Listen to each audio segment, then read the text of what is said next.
Beri nama pedang ini Naga Puspa. Selamatkan dia. Jangan sampai jatuh ke tangan pendekar berwatak jahat.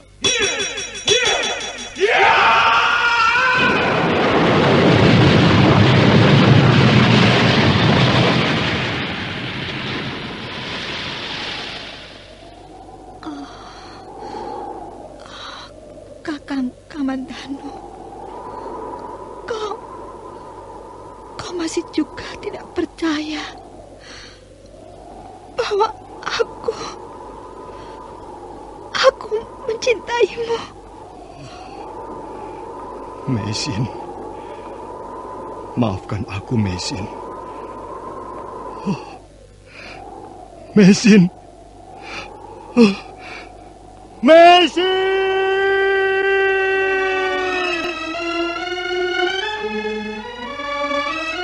Tutur Tinula.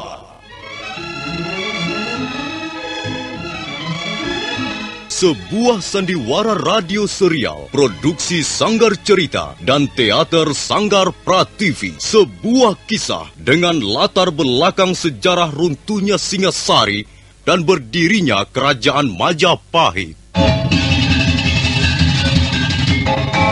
Sandiwara ini didukung oleh pemain-pemain radio yang sudah ternama, Ferry Fadli, Ivone Rose, dan Eli Ermawati.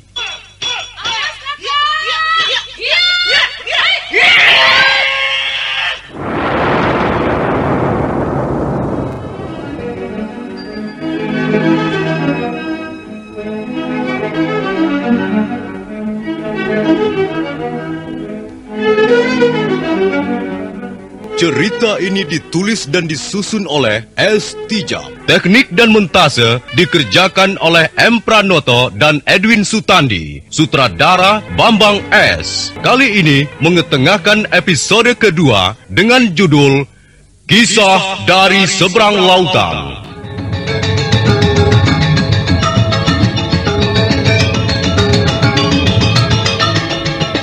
Dalam seri yang ke-37 ini didukung oleh para pemain Haryoko sebagai Kaisar Kubilai Khan, Armando Nida sebagai Panglima Kausing, Benny sebagai Panglima Sipi, Wahyu sebagai Mengci, Eli Ermawati sebagai Meisin, Edi Dosa sebagai Lo Sisan, Asdi Suhastra sebagai Empu Ranubaya, M. Abud sebagai Paman Maboyi, dan Nusri pembawa cerita. Selamat menikmati.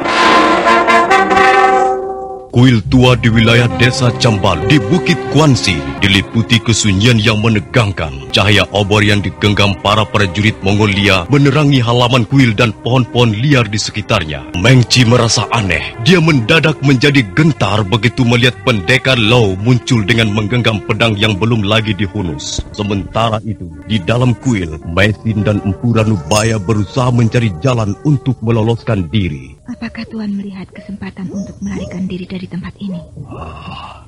Ada satu tempat yang nampaknya tidak dijaga prajurit. Lihat Nyonya Lo. Bukankah di balik rimbunan pohon liar itu kosong? Nah, marilah kita mengambil jalan samping kuil ini untuk melarikan diri. Tapi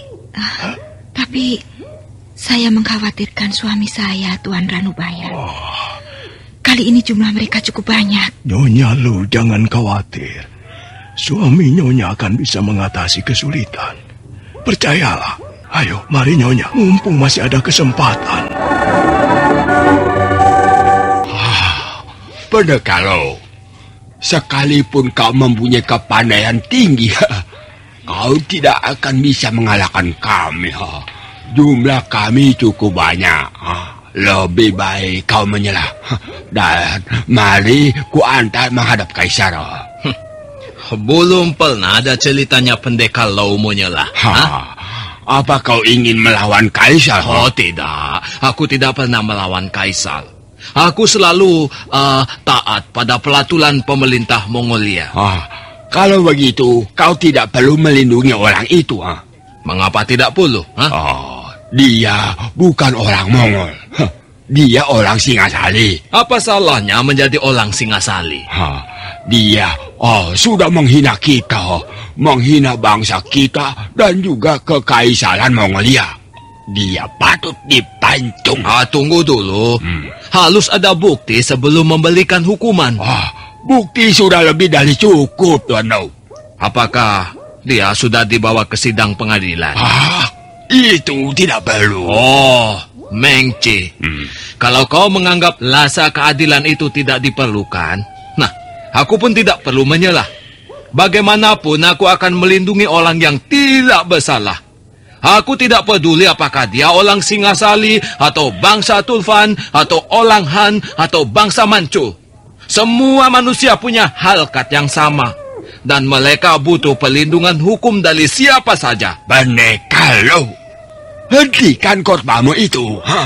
Kalau kau nekat membangkang, kami akan segera bertindak. Silakan. Aku pun sudah siap ditindak. Selesai mengucapkan kalimatnya, Lao Sisan melangkah mundur 2 tindak. Dia memasang kuda-kudanya, kemudian pelan-pelan menarik pedang naga puspa dari sarungnya. Mengci terbelalak melihat pemandangan yang terpampang di hadapannya, yang nampak tidak lagi seperti Lao Sisan, melainkan seorang manusia dewa pencabut nyawa. Dari tangan dewa maut itu keluar nyala merah seperti bara api. Lao Sisan sendiri terkejut dan tubuhnya menggigil seperti diserang kabut pegunungan. Setelah berhasil menguasai lagi gejolak perasaannya, pendekar separuh tua itu pun mendengus keras. Ayo Mengci, majulah kalian bersama-sama. Kau, ayo, pedang pusaka itu. Ayo serang, kejar, bawa dia, kabur sampai mampus.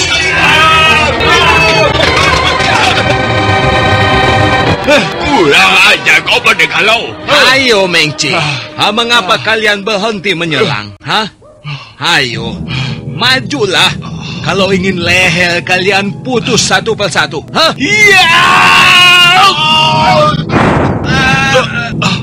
Gila, apa yang kau lakukan ini? Apakah kau cucu keturunan Dewa Batir? Jangan banyak bicara. Ayo, sambutlah seranganku ini. Gila, kita melawan iblis dari neraka. Ayo, lari! Lari cepat! Lari!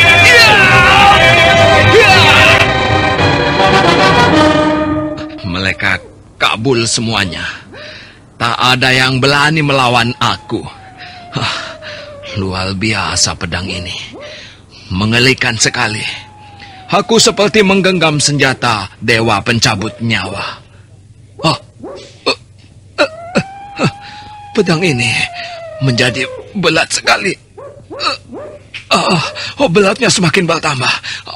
Aduh, aku tidak kuat menggenggamnya lagi.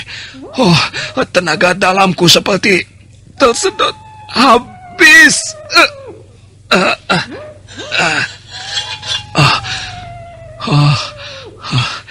Senjata apa ini namanya? Dia seperti balang yang mempunyai nyawa. Seperti penjelmaan suatu kekuatan raksasa penguasa 7 gunung 7 lautan. Dadaku menjadi sesak. Aku lemah sekali. Aku tak kuat lagi berdiri.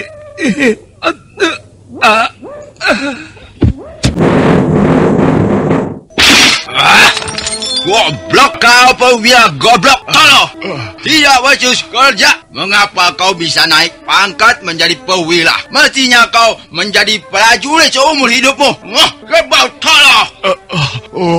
Maaf Panglima. Saya betul-betul tidak tahu bagaimana caranya menghadapi pendekar lo dengan pedang ajaibnya itu. Ajaib. Tidak ada barang ajaib sekalipun dia bersenjatakan petir. Kalian 25 orang mestinya bisa meringkus pendekar dari kuil pingsan itu. Bukannya malah lari tunggang langgang seperti perempuan dikejar tikus combelan.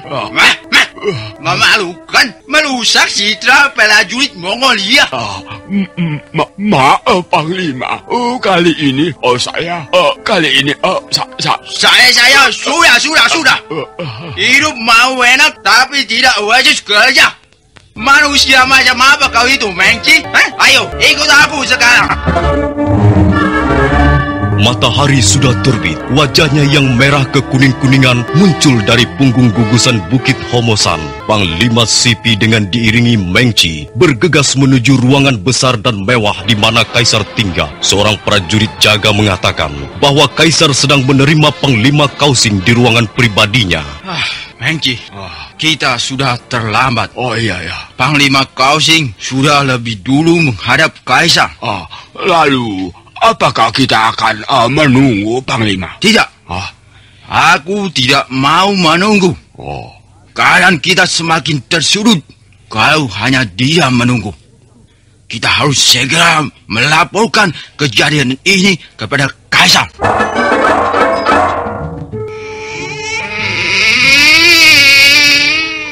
Ampun, Baginda. Hamba terpaksa menghadap. Ada berita yang kurang menggembirakan. Panglima Kausing sudah melaporkannya padaku. Barangkali laporan Panglima Kausing perlu hamba lengkapi. Cepat katakan laporanmu itu, Panglima Sipi. Aku sudah tidak sabar lagi. Ampun, Baginda. Orang Singasari itu semalam melarikan diri. Menurut Panglima Kausing, dia melarikan diri karena ada sekelompok orang yang telah mengancam keselamatannya.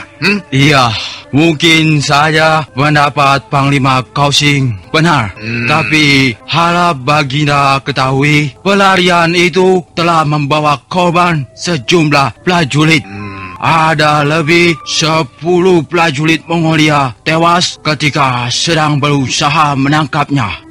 Maaf Panglima, bukan 10. Semua 14 orang. Kurang ajar. Hanupaya itu sudah menampar mukaku, Dia harus segera ditangkap kembali dan dipancung kepalanya. Ampun Baginda, apakah Tuan Lanubaya sendiri yang harus menanggung akibatnya? Tentu saja tidak, Panglima. Ada 2 orang lain yang harus ikut menanggung akibatnya. Pendekar Lo dan istrinya. Ampun Baginda. Adapun orang Singasari itu bisa melarikan diri karena mendapat bantuan dari luar istana, Baginda.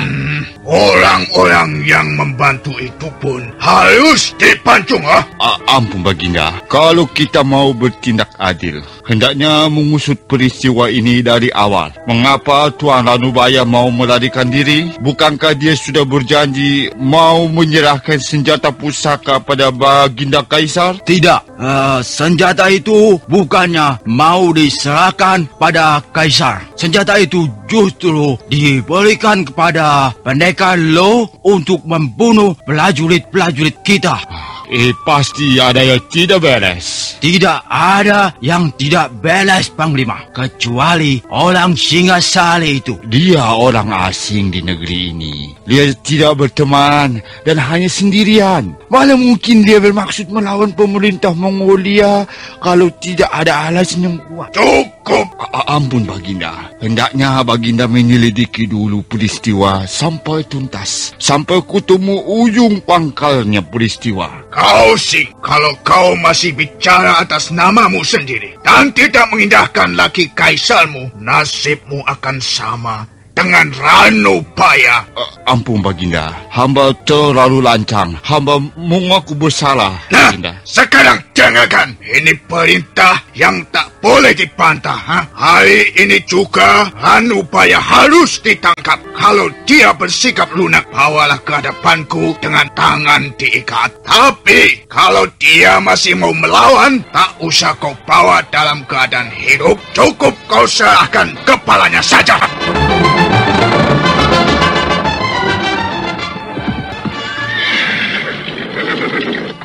Mengci.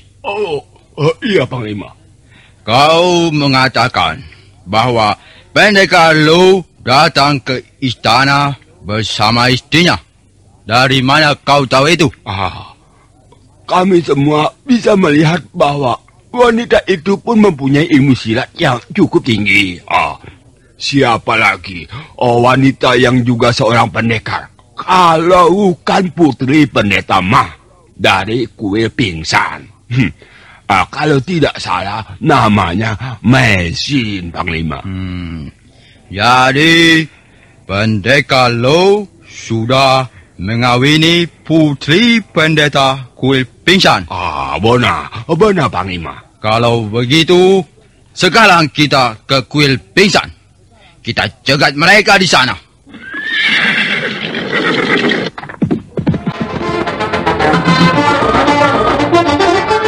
Tuan, apakah suami saya akan sembuh kembali? Jangan khawatir. Suamimu akan sembuh kembali. Dia tidak terluka. Dia hanya belum bisa mengukur tenaga dalamnya untuk menggunakan pedang pusaka ini. Kalau dia tidak terlalu memaksakan diri, hal seperti ini tidak akan terjadi. Iya, memang kulihat tak ada luka di tubuhnya. Iya, dia tidak terluka sama sekali. Dia pingsan karena tidak kuat menahan arus kekuatan pedang. Lo, suamiku. Kau sudah sadar kembali, Lo. Entahlah mengapa, Tuan. Tubuh saya menggigil dan tiba-tiba dada saya menjadi sesak. Saya sukar untuk bernapas. Tuan hanya belum pandai mengukur kemampuan tenaga dalam. Memegang senjata pusaka sangat berbeda dengan memegang senjata biasa, Tuan. Dibutuhkan aliran tenaga dalam yang kuat dan ajak. Tapi bagaimana keadaan Tuan Lo sekarang? Sudah tidak apa-apa, Tuan Lanubaya. Iya. Dada saya sudah tidak sesak lagi dan tenaga saya sudah pulih kembali. Tuan Ranubaya telah menyalurkan tenaga dalamnya untuk memulihkan keadaanmu, Lo. Kau harus berterima kasih padanya. Tidak usah.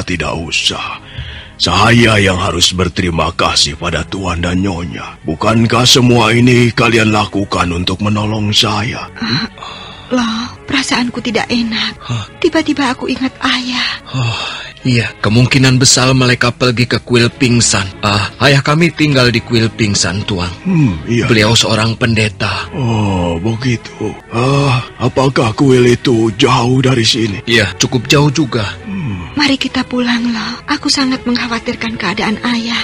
Baiklah. Memang sebaiknya kita pulang. Mari, kita cari jalan pintas supaya tidak terlalu lama tiba di kuil pingsan.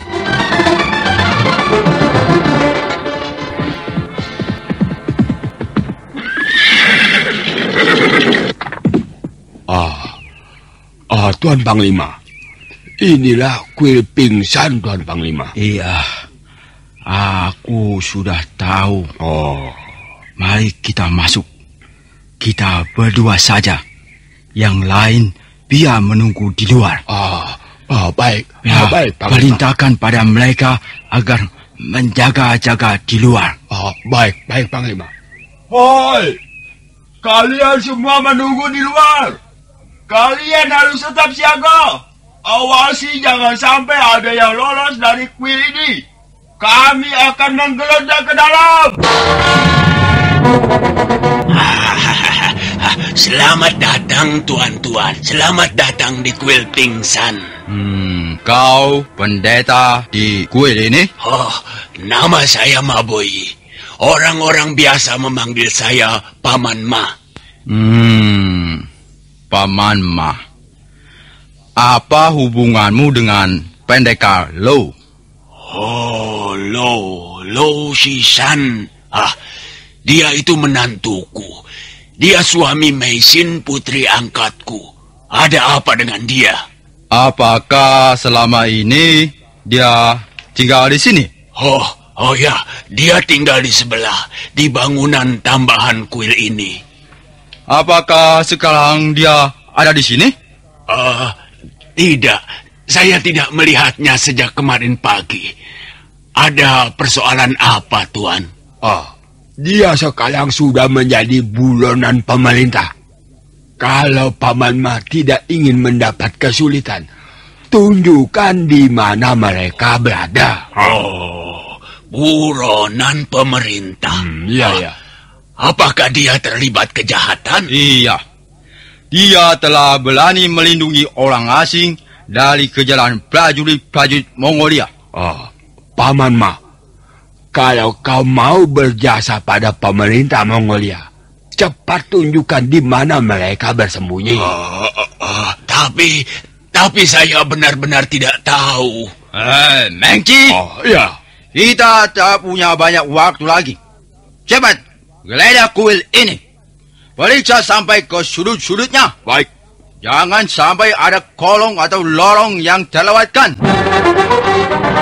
Panglima Sipi dan Mengci bergegas melangkah ke ruangan-ruangan dalam kuil. Sementara Paman Ma, pendeta kuil pingsan hanya bisa melihat dari jauh apa yang dilakukan para pembesar negeri Mongolia itu.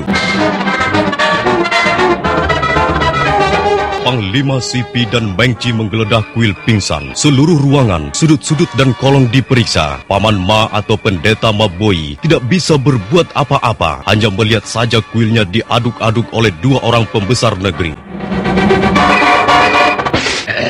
Paman Ma, di mana kau sembunyikan mereka? Sudah saya katakan tidak tahu. Kurang ajar, kau berdusta. Tuan ini manusia atau binatang buas? Apa katamu? Kalau manusia, Tuan tidak akan pernah berlaku demikian tidak sopan. Tempat ini tempat beribadat. Tuan berani sekali merusak barang-barang yang ada di sini. Aku tidak peduli. Kalau perlu kuil ini aku bakar.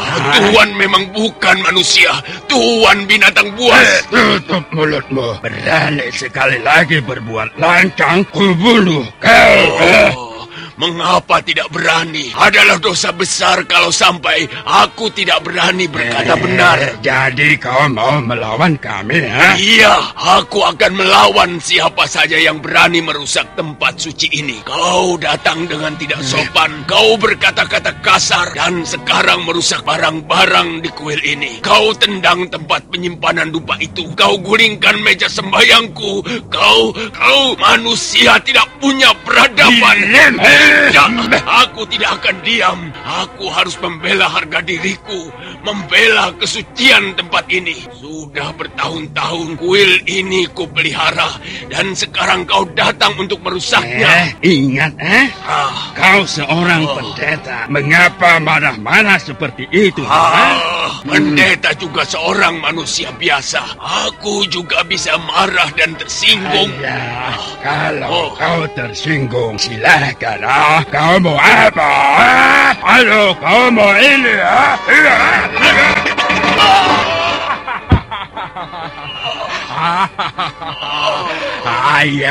Ayo Maboi, pendeta tua, bangunlah kalau mau melawan aku. Bangun.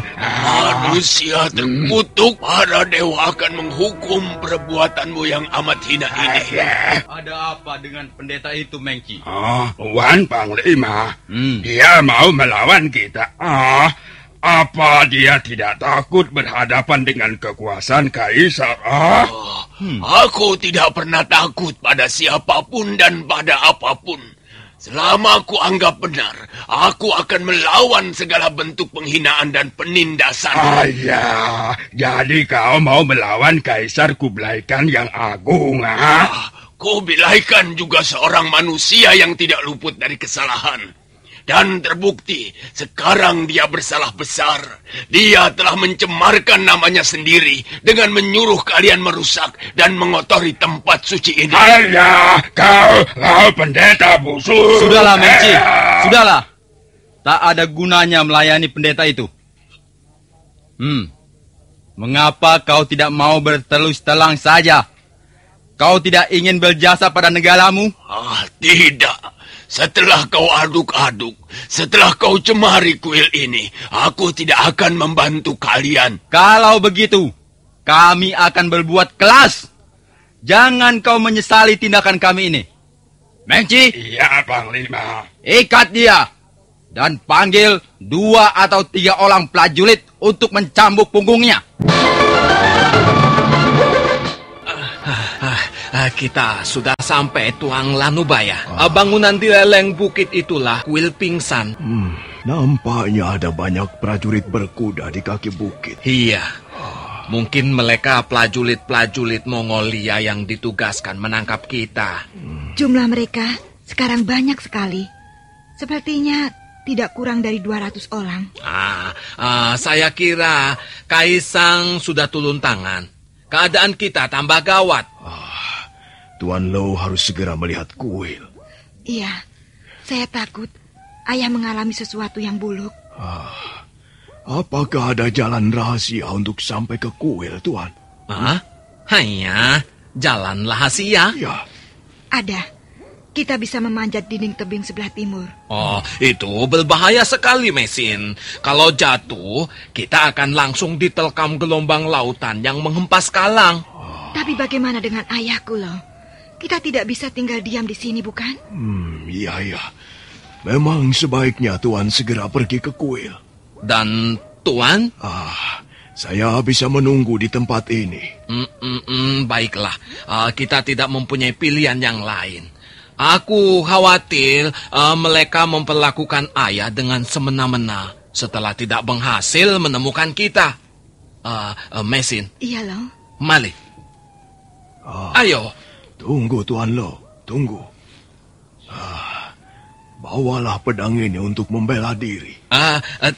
Tapi, Tuan. Kali ini kekuatan pasukan yang harus Tuan hadapi jauh lebih besar. Apakah Tuan yakin dapat melawan mereka? Siapa tahu senjata ini dapat membantu. Tuan tidak usah khawatir lagi. Bukankah saya sudah memberitahu cara-caranya? Tapi Tuan, saya takut membunuh banyak manusia. Ya, kalau memang jalan itu harus ditempuh, Tuan mempunyai alasan yang kuat. Tuan harus membela diri dan melindungi keselamatan istri Tuan. Tuan Lo, pedang ini saya namakan Naga Puspa. Itu pesan dari almarhum guru saya. Semula saya ragu-ragu untuk menciptakan senjata pusaka ini. Tapi akhirnya saya memperoleh ketetapan hati setelah mendengar amanat guru saya dalam semadi. Hanya satu yang saya harapkan dari Tuan Lo. Barangkali kita nanti tak akan pernah bertemu lagi. Tolong bawalah pedang pusaka ini. Saya percaya Tuan sanggup menyimpannya dengan baik. Jagalah, rawatlah, dan jangan sampai jatuh ke tangan seorang manusia berwatak jahat. Kalau sampai hal itu terjadi, bisa merusak ketentraman dan kedamaian dalam hidup. Nah, terimalah Tuan. Senjata ini akan banyak gunanya. Terima kasih Tuan Lanubaya. Terima kasih atas kepercayaan yang Tuan berikan untuk saya.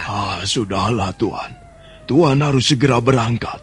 Saya akan menunggu di sini. Iya, kami akan segera kembali. Dan kami berjanji akan mencarikan tempat yang aman untuk Tuan.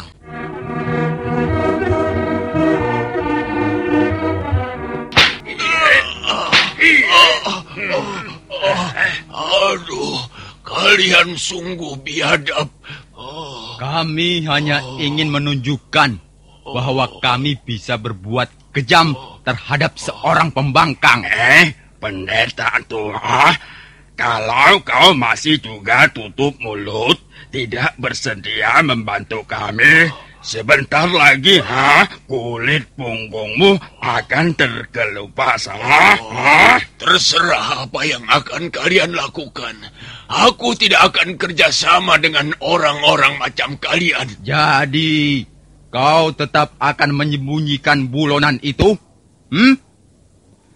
Kau seorang yang dihormati. Kau juga tergolong berpendidikan. Mestinya kau bisa berpikir sehat. Kalau kau mau membantu kami, kau tidak akan menjadi musuh pemerintah. Kami tidak akan menyakitimu. Dan kemungkinan besar putrimu dan menantumu akan bebas dari hukuman. Kau tahu, kami hanya membutuhkan orang Singasari itu. bukankah kalian sudah puas menggeledah seluruh kuil ini? Apalagi yang ingin kalian harapkan dari aku? Kau pasti mempunyai tempat yang tidak diketahui orang selain anggota keluargamu. Ya, kau pasti mempunyai ruangan rahasia. Mana itu? Tunjukkan. Aku tidak pernah merahasiakan sesuatu. Aku biasa berlaku jujur. Kambing tua jelek.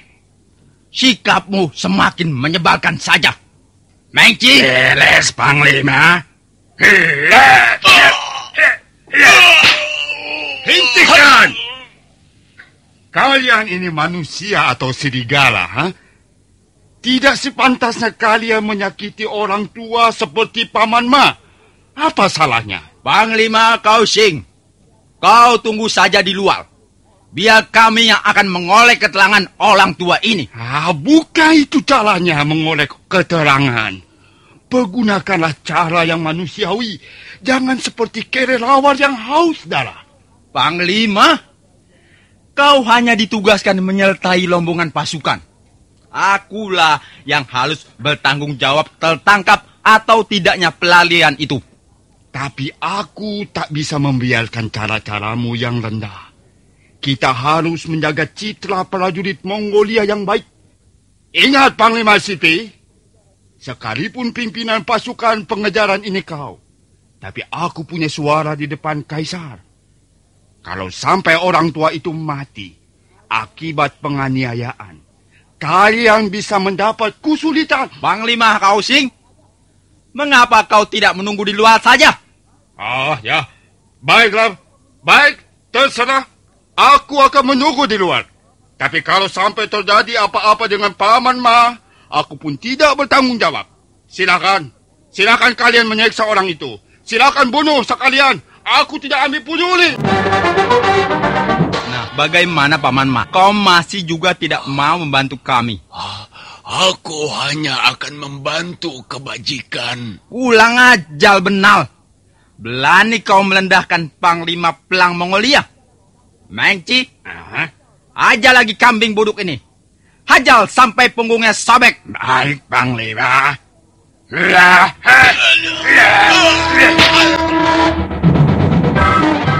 Kenapa, Mengci? Kenapa berhenti? Barangkali saya mencambuknya terlalu keras, Panglima. Lihat, pelipisnya sobek. Darah mengalir melalui mata, hidung, dan telinganya.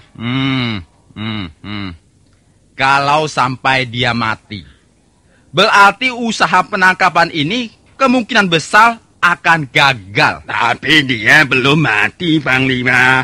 Napasnya masih dulu naik. Kalau begitu, ambil air. Silam wajahnya. Dan setelah itu, kita tinggalkan tempat ini. Kita tunggu saja di tempat yang tersembunyi. Aku yakin pendekar Lo dan istrinya akan datang untuk melihat ayahnya. Sementara itu pendekar Lo dan istrinya terus berjalan menyusuri tebing bukit sebelah timur. Kini jalan yang tak pernah disaba orang itu mulai berbahaya. Di bawah mereka terbentang laut di sana-sini, banyak terdapat karang tajam. Hati-hati, Lo. Jalanannya berbahaya sekali. Iya, Mali, belikan tanganmu.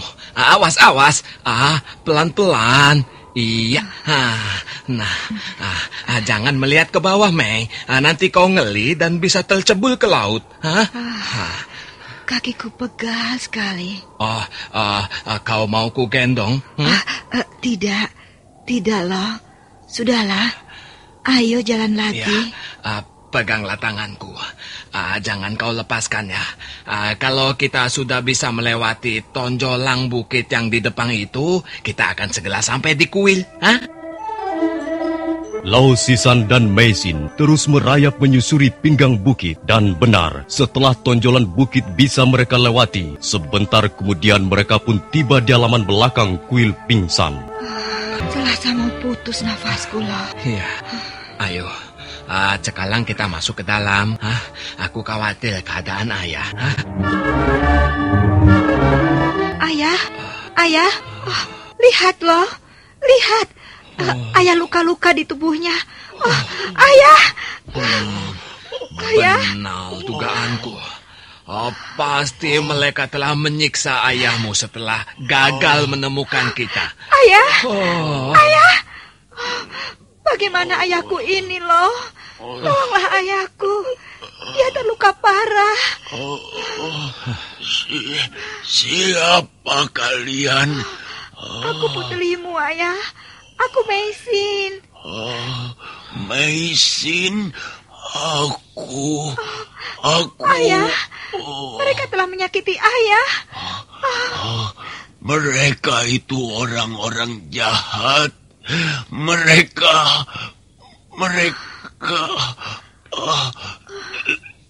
Lo... Iya, ya. Aku di sini. Aku titipkan putriku padamu, Lo. Jagalah dia. Aku... Ayah! Ayah!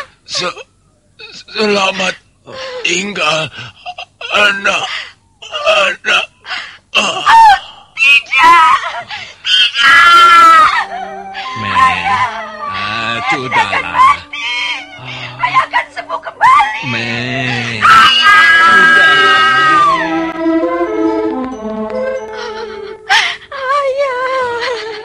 Mengapa kau begitu cepat meninggalkan aku? Mei, sudahlah, Mei. Lelahkanlah ayah pergi. Dia sudah hidup dengan tenang di alamnya yang baru. Sudahlah, Mei. Kami sudah menduga bahwa kalian akan datang ke tempat ini. Ramalan kita tidak meleset, Panglima. Kaukah yang bernama Pendekar Lo? Ya, benar. Aku Lo Sisan. Kau dan istrimu itu akan kami tangkap dan kami bawa menghadap Kaisar. Kau tidak perlu mengadakan perlawanan. Aku membawa 250 prajurit. Mereka sudah mengepung kuil ini. Lebih baik kau menyelah. Pendekar Lo tidak pernah menyerah. Kalian sudah membunuh ayah kami. Sekarang kami akan menuntut balas. Meisin dengan perasaan diliputi dendam segera menyerang Mengci. Sementara Panglima Sipi melayani pukulan pendekar Lao yang datang dengan gencar. Setelah beberapa jurus memainkan pukulan tangan kosong, Lao menarik tangan istrinya ke halaman. Awas! Jangan sampai mereka lolos! Pendekar Lao dan istrinya berhenti di tengah halaman kuil yang cukup lapang. Panglima Sipi dan Mengci segera menyusul mereka. Pendekar Lo, kalau kau tidak menyelah, kau dan istrimu yang cantik itu akan menyusul Mak Boyi. Mengci, pelahkan mereka. Baik, Panglima. Ayo, turun kalian. Tangkap 2 orang ini, hidup atau mati. Tunggu, apa yang akan kalian lakukan, Panglima Sipi? Aku hanya mengemban tugas yang diberikan Kaisar. Apa kau tidak malu? Hanya untuk menangkap 2 orang harus mengalahkan prajurit sebanyak ini? Panglima Kausing, minggirlah, jangan ikut campur. Akulah pemimpin pasukan pengejaran ini, bukan kau. Tangkap, ayo tangkap aku. Bunuhlah pendekar Lo. Tapi kami tidak akan tinggal diam. Mendengar teriakan yang lantang itu, semua menengok ke arah pendekar Lo. Dan mereka segera melihat laki-laki pendekar itu menghunus sebuah pedang aneh yang sejak tadi terselip di pinggangnya.